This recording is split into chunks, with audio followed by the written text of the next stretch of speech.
भारतेंदु हरिश्चंद्र का एक अमर नारा है, हिंदी, हिंदू, हिंदुस्तान। इस देश की यही तीन पहचान उनकी नजर में थी, लेकिन इस नारे को चुनौती मिल रही है भारत में ही, वो भी दक्षिण से। तमिलनाडु में हिंदी को लेकर आंदोलन हो रहा है। बजट में रुपए का सिंबल चेंज कर देने को कई लोग राष्ट्रीय एकता को खतरा मान रहे हैं। तमिलनाडु में फिर से हिंदी विरोधी आंदोलन जोर पकड़ रहा है और उसके पीछे दो वजह हैं। पहला, भारत की नेशनल एजुकेशन पॉलिसी यानी जो नई शिक्षा नीति है उसके तहत तमिलनाडु को लग रहा है कि हिंदी थोपी जा रही है। अभी बजट में जब तमिलनाडु ने रुपए का सिंबल ही बदल दिया तब कहा गया कि उनका यह कदम यानी स्टालिन सरकार का यह कदम राष्ट्रीय एकता के लिए खतरा साबित हो सकता है। आइए मैं आपको बताता हूं कि इसकी जड़ें आजादी के बाद कैसे जुड़ी हुई हैं और आखिर कैसे स्टालिन के पिता और उनके पिता के आदर्श इन सब ने मिलकर हिंदी का समय समय पे विरोध किया है, जिसके आगे कभी नेहरू झुके तो कभी शास्त्री। आइए आपको बताता हूं कि जब भारत का संविधान तैयार हो रहा था और हिंदी को राजभाषा देने की तैयारी भी पूरी हो चुकी थी, तब कहां हमसे चूक हो गई, तब कहां हिंदी को राजभाषा बनने से रोक दिया गया। आखिर कैसे यह सब हुआ और क्या है हिंदी विरोध की वो वजह जो तमिलनाडु में आज भी जारी है। जल्दी से इसके बारे में एक छोटा सा इतिहास मैं आपको बता देता हूं। तो देखिए, 1949 संविधान सभा ने हिंदी को देश की राजभाषा का दर्जा दिया था। यानी जब संविधान बन रहा था, संविधान सभा की बैठकें होती थी और चर्चा किया जाता था कि आजादी के बाद जो संविधान ये बन रहा है और जब आने वाले कुछ महीनों में संविधान लागू हो जाएगा तो उसके बाद भारत की राजभाषा क्या होगी। तब सबकी सहमति थी कि हिंदी ही राजभाषा होगी। अब देखिए वो चेंज कैसे होता है। 1949 में यह सहमति थी सबकी। 26 जनवरी 1950 को देश का संविधान लागू हुआ, ये सब जानते हैं। कायदे से हिंदी को भी उसी दिन राजभाषा घोषित हो जाना चाहिए था। यानी संविधान सभा ने जब पहले ही मान लिया था कि हिंदी राजभाषा होगी और 26 जनवरी 1950 को देश का संविधान लागू हो गया, तब उस दिन हिंदी को राजभाषा घोषित न करके एक बहुत बड़ी गलती हो गई। अब आपने समझ लिया कि शुरुआत होती है 1949 में, जब संविधान सभा में यह मांग मान ली गई थी कि हिंदी ही राजभाषा होगी। अब उसके बाद देखिए क्या हुआ। पार्ट 2 मैं आपको इस पूरे विवाद का, हिंदी तमिल विवाद यानी तमिलनाडु में जो हिंदी का विरोध हो रहा है उसके विवाद की पूरी एबीसीडी बता रहा हूं। अब इसका पार्ट 2 देखिए। संविधान लागू होते समय अंग्रेजी को लेकर एक बड़ा फैसला हुआ। यानी अब जब इस देश में संविधान लागू होने वाला था तब अंग्रेजी भाषा को लेकर एक बड़ा फैसला हुआ। और वो बड़ा फैसला क्या था कि सरकारी कामकाज के लिए अंग्रेजी को 15 साल का ग्रेस पीरियड मिल गया। 15 साल का ग्रेस पीरियड इसलिए मिल गया क्योंकि तब ऐसे कई राज्य थे जो हिंदी में पत्राचार नहीं कर सकते थे। पत्राचार मतलब अगर किसी राज्य को स्टेट से बात करनी होगी तो वो किस भाषा में करेगा। क्योंकि अंग्रेजी उस समय भारत में अंग्रेजी शासन था, अंग्रेज ही गए थे। तब पंडित जवाहरलाल नेहरू ने ये इस विषय पे जोर दिया और कहा कि 15 साल का एक्सटेंशन पीरियड, ग्रेस पीरियड अंग्रेजी को दे देते हैं और इस तरह हिंदी राजभाषा घोषित होने से रह गई। और 15 सालों के लिए यह कहा गया कि अब अंग्रेजी में भी कामकाज हो सकता है केंद्र और राज्यों के बीच, जो सरकारी कामकाज होते हैं। 26 जनवरी 1965 तक केंद्र और राज्यों के बीच होने वाले पत्राचार को हिंदी के अलावा अंग्रेजी के प्रयोग की भी छूट दी गई। यानी अगर राजभाषा हिंदी होती तो फिर जो राज्य और केंद्र के बीच पत्राचार होता है, यानी ये जो एक दूसरे से मांग करते हैं, चिट्ठी लिखते हैं, बात करते हैं रिटर्न में, उसकी भाषा हिंदी होती। लेकिन हुआ क्या, संविधान लागू होते समय इंग्लिश को 15 सालों का ग्रेस पीरियड दिया गया और इंग्लिश जो है 26 जनवरी 1965 तक केंद्र और राज्यों के बीच पत्राचार की दूसरी भाषा बन गई। तो अब तक आपने जाना कि 1950 में अंग्रेजी को 15 सालों का ग्रेस पीरियड दिया गया कि सेंटर और स्टेट के बीच पत्राचार का यह भी एक माध्यम होगा। अब सबकी नजर थी 1965 पर। क्यों? 1965 के गणतंत्र दिवस पर पूरे देश की नजर थी। क्यों? क्योंकि इस दिन हिंदी भारत की एकमात्र राजभाषा बनने वाली थी। कब? 26 जनवरी 1965 को। और तब प्रधानमंत्री थे लाल बहादुर शास्त्री, क्योंकि पंडित नेहरू का निधन हो चुका था। लाल बहादुर शास्त्री देश के प्रधानमंत्री थे। 16 जनवरी को सीएन अन्नादुरई ने पीएम शास्त्री को एक चिट्ठी लिखी। यह नाम बहुत महत्वपूर्ण है।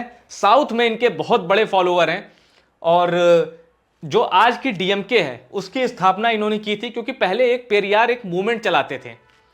द्रविड़ार कड़गम, तो वो मूवमेंट जो था वो पॉलिटिकल नहीं था, वो सोशल मूवमेंट था जो कि ब्राह्मणवाद के खिलाफ था। और भी कई मांगे थी जिसमें अस्पृश्यता थी और सेल्फ रिस्पेक्ट मैरिज थी। तो ऐसे कई आंदोलन पेरियार ने चलाए थे। पेरियार राजनीति में नहीं उतरना चाहते थे। सीएन अन्नादुरई उनके शिष्य थे। इन्होंने कहा कि हमें राजनीति में उतरना चाहिए। पेरियार इससे संतुष्ट नहीं थे, लेकिन इन्होंने उस धड़े से अलग कुछ नेताओं को लिया और डीएमके की स्थापना की। सीएन अन्नादुरई ने ही तमिल वाला जो आंदोलन है इसको राजनीतिक कैरी आउट किया, यानी राजनीतिक रूप दिया। अब देखिए, सीएम अन्नादुरई के बारे में एक चीज जान लीजिए, आपकी इनसे राजनीतिक असहमति हो सकती है, लेकिन ये एक जन्मजात वक्ता थे। इसका मतलब जब ये भाषण देते थे तो आदमी बस मंत्रमुग्ध होकर सुनता था। और ये बहुत सीरियस थे तमिल आंदोलन, द्रविड़ आंदोलन को लेके। और यहां एक चीज मैं और बता दूं, पेरियार की कुछ मांगे ऐसी थी, द्रविड़ नाडु, यानी वो एक तमिलों के लिए अलग स्टेट चाहते थे, द्रविड़ नाडु कहते थे। लेकिन 1962 में जब भारत और चीन का युद्ध होता है, उसके बाद अलग देश की मांग डीएमके की ओर से और जो पेरियार का फ्रैक्शन था उनकी ओर से नहीं मानी मतलब वो मांग नहीं की जाती कि हमें द्रविड़ नाडु चाहिए। उसके बाद डीएमके ये कहता है कि हमें हमारी संस्कृति और भाषा की सुरक्षा की गारंटी चाहिए। यानी भारत चीन युद्ध के बाद डीएमके के अप्रोच में पूरा अंतर आ गया था। वरना एक समय ऐसा भी था, जो पेरियार जिस मूवमेंट को लीड कर रहे थे, द्रविड़ नाडु की बात होती थी। अब आइए देखते हैं। 16 जनवरी को सीएन अन्नादुरई ने पीएम शास्त्री को एक चिट्ठी लिखी। हिंदी राजभाषा बनी तो हम राष्ट्रीय शोक मनाएंगे। अन्नादुरई ने उस चिट्ठी में लिखा था कि अगर आपने गणतंत्र दिवस के दिन हिंदी को राजभाषा का दर्जा दे दिया तो हम राष्ट्रीय शोक मनाएंगे, यानी ब्लैक डे होगा साउथ में, खासकर तमिलनाडु में। और इसकी धमकी दी थी अन्नादुरई ने। अब शास्त्री जी फंस गए। शास्त्री जी फंस किस लिए गए? उन्हें देश की अखंडता की फिक्र थी। वो ऐसा कोई आंदोलन नहीं चाहते थे जिससे कि अराजकता, हिंसा फैले और देश की अखंडता पर चर्चा करने का मौका पाकिस्तान या देश के विरोधियों को मिल जाए। इसमें कोई शक नहीं कि पंडित जवाहरलाल नेहरू जो क्षेत्रीय भाषाएं थी, चाहे वो नॉर्थ ईस्ट की हो या फिर साउथ की हो, इसको लेके जवाहरलाल नेहरू बहुत चिंतित रहते थे। उनका मानना था कि भाषाएं जो होती हैं खुद के अस्तित्व से जुड़ी होती हैं और उस स्वाभिमान के साथ समझौता नहीं करना चाहिए। जबकि लाल बहादुर शास्त्री का हिंदी के प्रति अगाध प्रेम था। वो यह मानते थे कि इस देश की राष्ट्रीय राजभाषा हिंदी ही होनी चाहिए। अब आगे देखिए क्या हुआ, कैसे सिनेरियो पूरा चेंज होता है वो मैं आपको बताता हूं। लाल बहादुर शास्त्री हिंदी को राजभाषा बनाने के पक्ष में थे। हिंदी बेल्ट से आते भी थे, हिंदी के प्रति इनका प्रेम भी था।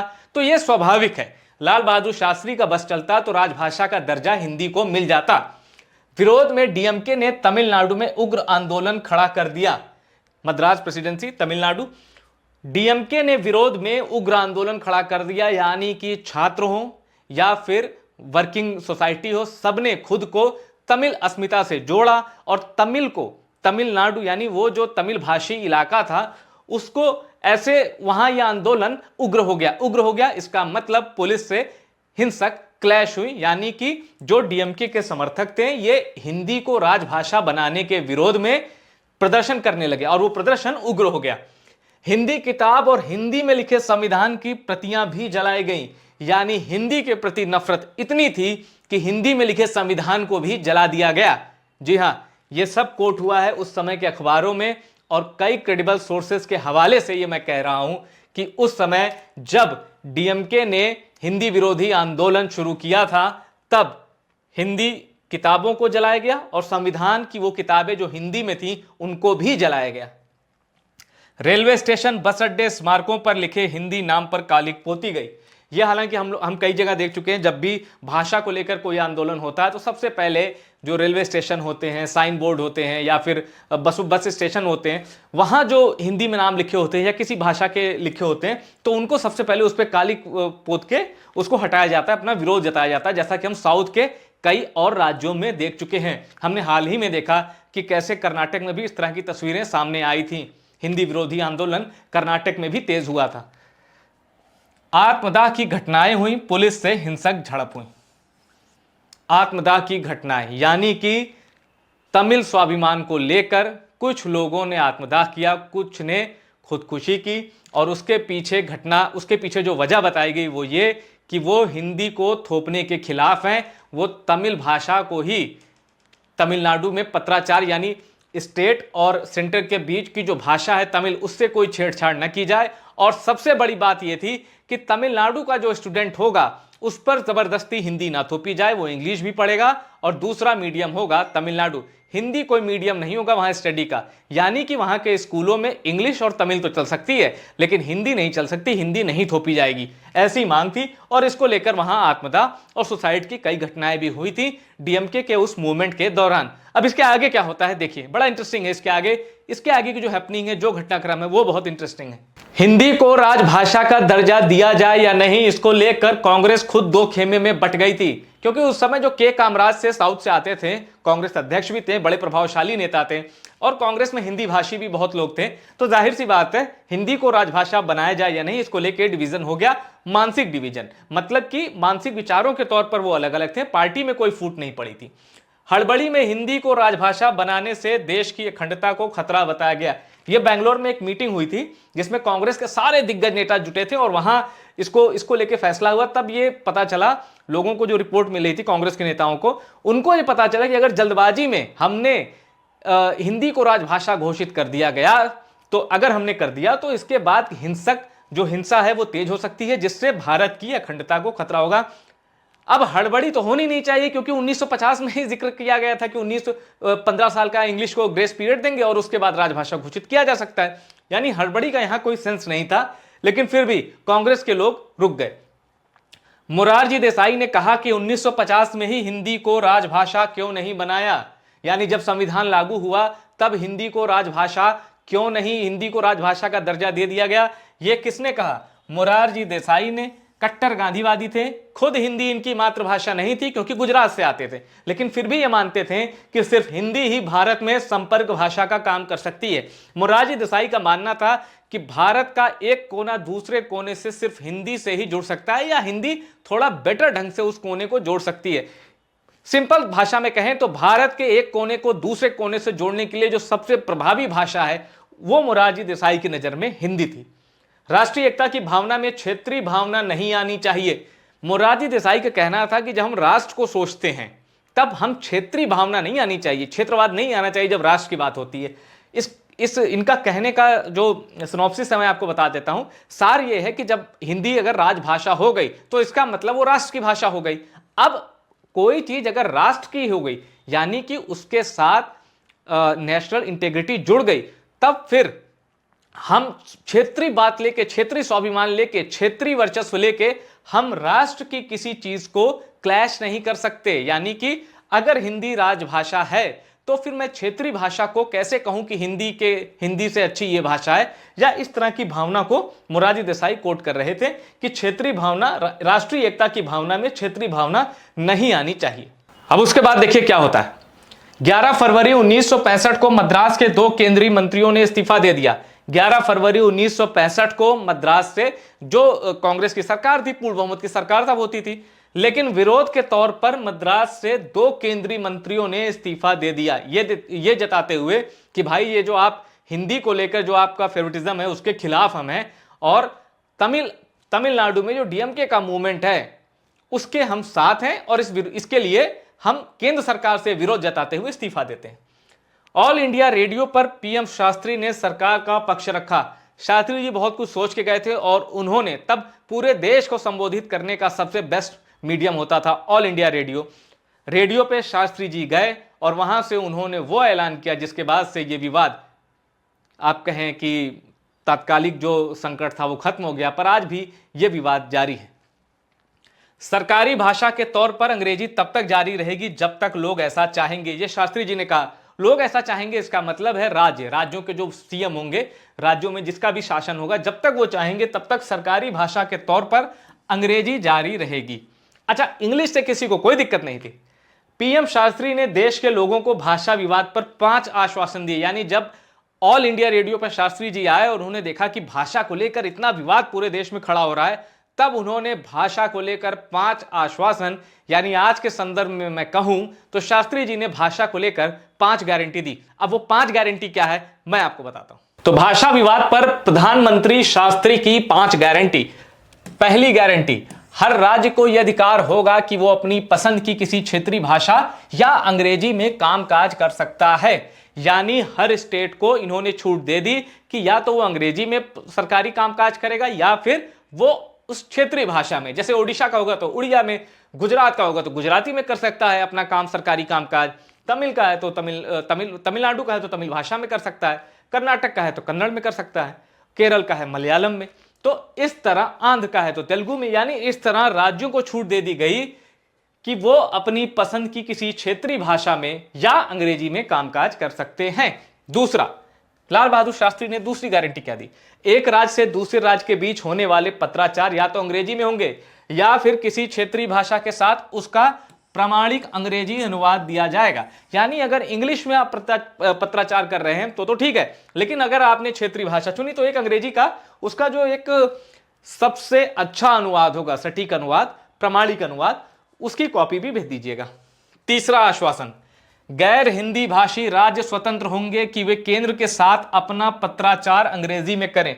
गैर हिंदी भाषी राज्य मतलब वो राज्य जहां हिंदी ऑफिशियल लैंग्वेज नहीं है। यानी ऐसे राज्य जहां हिंदी नहीं बोली जाती, वो राज्य आजाद होंगे कि वो केंद्र के साथ अपना पत्राचार अंग्रेजी में करें। यानी जरूरी नहीं है कि वो अंग्रेजी में करें। परिवर्तन तभी होगा जब गैर हिंदी भाषी राज्य की सहमति होगी। यानी अब उसमें चेंज तब आएगा जब गैर हिंदी भाषी राज्य की सहमति होगी। यानी वो किस भाषा में पत्राचार करना चाहता है, अपनी क्षेत्रीय भाषा के साथ और उसके अंग्रेजी अनुवाद के साथ, इसमें कोई परिवर्तन होगा तो केंद्र और राज्य की सहमति से होगा। चौथी गारंटी, केंद्र सरकार के स्तर पर कामकाज की भाषा के रूप में अंग्रेजी का इस्तेमाल जारी रहेगा। यानी जो ग्रेस पीरियड नेहरू ने 1950 में दिया था या भारत सरकार ने 1950 में दिया था, उसको अनिश्चित काल के लिए ग्रेस पीरियड दे दिया। किसने? लाल बहादुर शास्त्री ने। और लाल बहादुर शास्त्री का जो आखिरी गारंटी थी, पांचवी गारंटी, उसके बाद हिंदी भाषी राज्यों में ही लाल बहादुर शास्त्री का विरोध होने लगा। सिविल सेवा की परीक्षा सिर्फ हिंदी में ना होकर अंग्रेजी में भी होगी। इसके पहले हिंदी भाषी जो राज्य थे वो मांग करते थे कि सिविल सेवा का एग्जाम सिर्फ हिंदी में होंगे, लेकिन लाल बहादुर शास्त्री ने कहा कि नहीं, इंग्लिश में भी होंगे। इसके बाद तो माहौल देश का ऐसा बन गया कि हिंदी के विरोध को राष्ट्र का विरोध भी बताया जाने लगा। लेकिन अब यहां जरूरत है दिमाग को, दिल को उदार करके सोचने की। देखिए, मैं हिंदी भाषी हूं, मुझे हिंदी से बेपनाह मोहब्बत है, बेपनाह प्यार है। मैं भी ये मानता हूं कि हिंदी पूरे देश को एक रखने में सबसे प्रभावशाली भाषा होगी, लेकिन जो मैं मानता हूं वही सही हो ये भी जरूरी नहीं है। तमिल बहुत प्राचीन भाषा है, बहुत समृद्ध भाषा है, बहुत साइंटिफिक लैंग्वेज है। तमिलनाडु के लोगों को हक है कि वो अपनी भाषा का संरक्षण करें, अपनी संस्कृति को बढ़ावा दें, लेकिन इसके लिए अपनी भाषा बढ़ाने के लिए किसी दूसरी भाषा के अपमान की जरूरत नहीं है। कोई ऐसा कदम ना उठाएं जिससे राष्ट्र की एकता के विषय में एक गलत मैसेज जाए। याद कीजिए, नेहरू और शास्त्री ने देश की एकता की परवाह की थी और इसीलिए हिंदी को राजभाषा का दर्जा देने में देरी की। वो देरी आज तक जारी है और नरेंद्र मोदी भी इसका सॉल्यूशन नहीं निकाल पाएंगे। क्यों? क्योंकि ये राष्ट्र की एकता से जुड़ी हुई चीज है और एकता को कोई भी खंड खंड होने नहीं देना चाहता। इसलिए हिंदी पर जारी ये गतिरोध तब तक रहेगा जब तक तमिलनाडु खुद इस पे आगे आके पहल नहीं करता और वो कहता है कि ठीक है, हम अपनी राजभाषा के तौर पर तमिल भाषा को बढ़ावा दे रहे हैं, आप हिंदी को भारत की राजभाषा घोषित कर दीजिए। लेकिन चुनाव एक ऐसी चीज है जो आपको इग्नाइट करती है ऐसी चीजें करने के लिए जो राजनीति से प्रेरित हों। तमिलनाडु की सरकार जो कर रही है, रुपए का सिंबल बदल दिया, उसको राजनीति से प्रेरित बताया जा रहा है, क्योंकि डीएमके की पहचान गैर ब्राह्मणवाद, सनातन विरोधी और इस तरह की राजनीति केंद्र के विरोध में, यानी जो हिंदी भाषी राजनीति है उसके विरोध की पहचान रही है डीएमके की। अब डीएमके अगर उदार होकर चलेगा और अगर कट्टर रहा है भाषा को लेकर और ये सनातन को लेकर, अगर डीएमके ने वहां अपनी लीक जो है उसको छोड़ दिया तो फिर जाहिर सी बात है तमिलनाडु में उसके लिए मुश्किल होगी, क्योंकि साउथ के सुपरस्टार विजय भी अपनी पार्टी बना चुके हैं। एआईडीएमके का भी कैडर है वहां पे, जयललिता भले नहीं है लेकिन एआईएडीएमके का कैडर है। और रही बात बीजेपी के अन्नामलाई की, तो उनकी पॉपुलैरिटी भी तेजी से बढ़ रही है। अन्नामलाई भाषा के मुद्दे पर डीएमके को घेर रहे हैं, यानी डीएमके पे ट्रिपल अटैक हो सकता है इसीलिए स्टालिन की सरकार जो कर रही है उसको चुनाव से भी जोड़कर देखा जा रहा है। हालांकि स्टालिन के समर्थक भी एक बड़ा वर्ग ऐसा है स्टालिन के समर्थकों का जो ये मानता है कि तमिल अस्मिता के लिए जो डीएमके कर रहे हैं ये जरूरी है। आप क्या सोचते हैं? अपनी राय हमें कमेंट करके बताइए।